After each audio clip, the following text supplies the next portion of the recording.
I'm Adam Ostrow, Editor-in-Chief of Mashable. I'm here with Adam Connor from Facebook. Adam, tell me a little bit about what you do at Facebook. Sure. So I work in our office in Washington, D.C., where I've worked for the last 3 years. I focus on politics, government, Congress, legislation, policy, and also work with some of our nonprofits as well. Mm-hmm.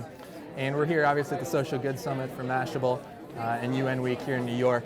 What role do you think Facebook, 500 million users, what role does it play in meeting the Millennium Development Goals? Sure. Well, I see ourselves very much as the platform which we are. And it's a platform where anyone can build their website or their application on, which, as you see, thousands of developers do.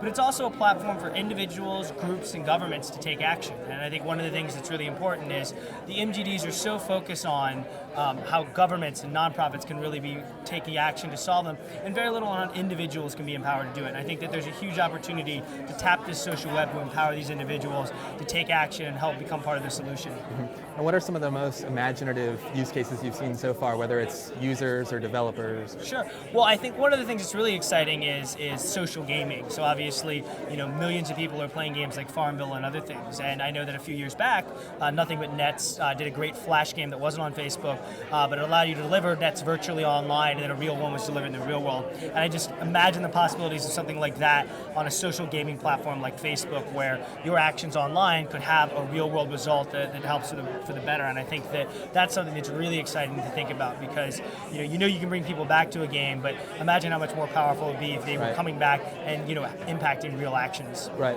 So I think what we've seen a lot with social good is there's a huge response when there's a crisis, whether it's Haiti or Chile or something like that.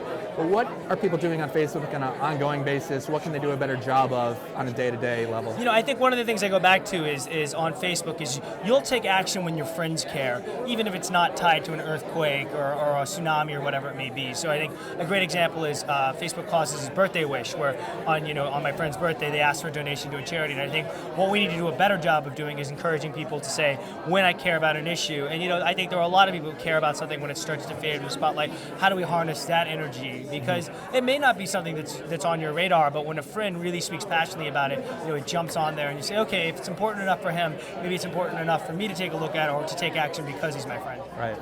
Now, one of the MDGs is bringing technology to the developing world. Relates to that. I think you spoke about it in your presentation, goal number 8.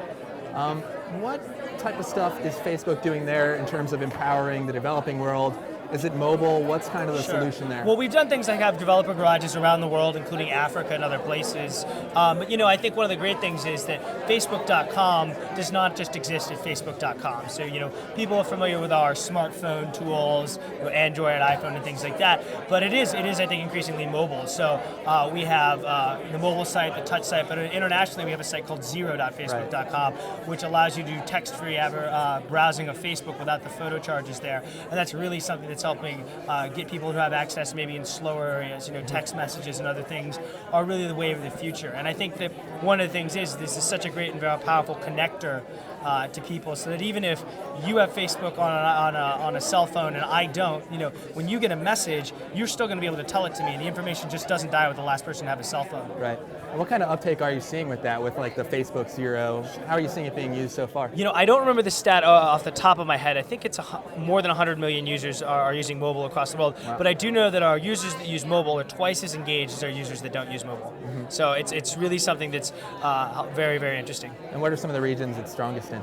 Obviously places where Facebook is strongest in, so US and Europe, but I think that the partnership with Facebook Zero launched in a lot of countries that have maybe less than optimal broadband experiences, so places in Africa and India and other places that really benefit from it. Mm-hmm. And is there a social good connection there, or something with a less interactive Facebook that you can see on the web or your smartphone that you can still do with the lighter weight version? Sure, I think that inherently there's a social good in connectivity, so that when something does happen, whether it's a crisis or a revolution, your social context you may use for just hanging out or going to the movies, can then be activated as a course of action there. So I think that generally the more people that are connected around the world, the better this information is going to be able to spread. Great. Adam Connor, thank you so much for joining us. Appreciate it.